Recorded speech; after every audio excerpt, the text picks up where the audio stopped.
Radio city podcast. Radio city podcast. ஏதாவது ஒரு பொருள் தொலைஞ்சு போச்சுன்னா கம்ப்ளைண்ட் கொடுக்குற அளவுக்கு பெரிய விஷயங்கள் இல்லைனா கூட நம்ம ஆட்கள் பக்கத்தில் இருக்கக்கூடிய குறி சொல்றவங்க, ஜோசியம் பார்க்குறவங்க கிட்ட போய் வெத்தலையில மை போட்டு அந்த பொருள் எங்க இருக்குன்னு தெரிஞ்சுக்கிறதுல ஆர்வம் காட்டுவாங்க. இதே மாதிரி எத்தனையோ குழப்பமான விஷயங்கள்ல என்ன நடந்துச்சுன்னு தெரிஞ்சுக்கிறதுக்காக காவல்துறை கான்டாக்ட் பண்ண ஒரு பர்சனோட பேர் தான் நியூ ஜெர்சியை சேர்ந்த டாரத்தி அலிசன். காவல்துறைக்கு சிக்கலா இருந்த பல கேஸ்ல டாரத்தி தன்னுடைய உள்ளுணர்வு என்ன சொல்லுதோ அதை அவங்க கிட்ட சொல்லி குற்றவாளியை கண்டுபிடிக்கிறதுக்கு உதவி செஞ்சிருக்கிறாங்க. ஹாய், நான் உங்க ஆர்ஜே ஜான். நீங்க கேட்டுட்டு இருக்குது ரேடியோ சிட்டியின் Marmadesam podcast. Radio city podcast. Marmadesam. ஒரு இளம் பெண் 44 ரக கை துப்பாக்கினால சுடப்பட்டு அதே இடத்துல இறந்து போறா. குறி தப்புனதுல இன்னொருத்தி உயிர் பழச்சுக்கிட்டா.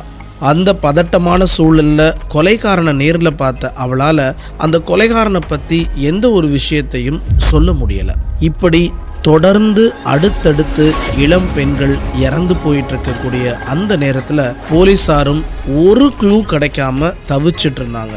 அப்பதான் போலீஸ் ஸ்டேஷனுக்கு அந்த சீரியல் கில்லர் அனுப்புன ஒரு லெட்டர் கிடைச்சிருக்கு.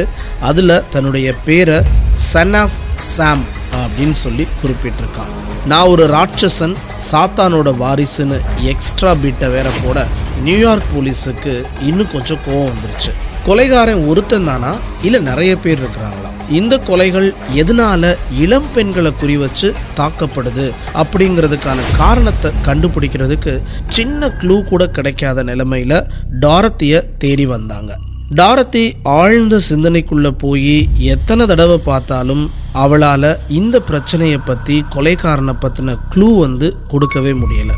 ஆனால் ஒரே ஒரு விஷயத்தை மட்டும் சொன்னால், அந்த கொலைகாரன் கார் பார்க்கிங் டிக்கெட்டால் சிக்குவான் அப்படின்னு. பட் இந்த ஒரு குறிப்பை வச்சு எப்படி அந்த கொலைகாரனை கண்டுபிடிக்க முடியும்? ஜூலை 31, 1977 ஃப்ரூக்ளின்ல ஒரு சம்பவம் நடக்குது. ஸ்டேசி அப்படிங்கிற பெண் சுட்டு கொல்லப்படுறா. அவளோட காதலனுக்கும் குண்டடிப்பட்டிருக்கு. சம்பவம் நடந்த இடத்துல இருந்தவங்களை விசாரிச்சதை வச்சு போலீஸால எந்த ஒரு முடிவுக்கும் வர முடியல. அப்ப பதட்டத்தோட ஒரு பெண் போலீஸ்ல ஓடி வந்து ரொம்ப நேரமா இங்கனுக்குள்ள ஒருத்தன் சந்தேகத்துக்குரிய முறையில தெரிஞ்சுக்கிட்டே இருந்தான். அப்புறம் ஃபோர்ட் கேலக்ஸி மஞ்சள் நிற கார் ஒன்னை எடுத்துட்டு கிளம்பிட்டான்னு சொல்ல, தன்னோட பார்க்கிங் டிக்கெட்டை கூட கீழே தூக்கி போட்டுட்டான்னு சொல்லி முடிச்சா. ரொம்ப நேரமா ஃபோர்ட் கேலக்ஸி மஞ்சள் நிற கார் ஒன்னை எடுத்துட்டு போனானோ, தன்னோட பார்க்கிங் டிக்கெட்டை கீழே தூக்கி எரிஞ்சானோ சொல்லி முடிச்ச உடனே பார்க்கிங் டிக்கெட்டுங்கிற வார்த்தையை கேட்ட உடனே போலீசார் இன்னும் கொஞ்சம் ஃபாஸ்ட் ஆனாங்க. அந்த பார்க்கிங் டிக்கெட் கொடுக்கக்கூடிய அலுவலகத்துக்கு போய் மஞ்சள் கார் குறிச்ச விவரங்களை சேகரிச்சாங்க. அதன் வழியா கார் சொந்தக்காரரோட முகவரியையும் கண்டுபிடிச்சு டேவிட் பெர்கோவிட்ஸ் அப்படிங்கிற அந்த நபரோட முகவரிக்கு போனாங்க. மஞ்சள் கார் கண்ணில் பட்டுச்சு. ரகசியமா சோதனையிட்டப்ப காருக்குள்ள சன் ஆஃப் சாம் அப்படின்னு கையெழுத்திடப்பட்ட ஒரு கடிதமும் சிக்குச்சு. மறுநாள் சன் ஆஃப் சாம் அப்படிங்கிற டேவிட் பெர்கோவிஸ் போலீஸ்ல சிக்கினாப்ல.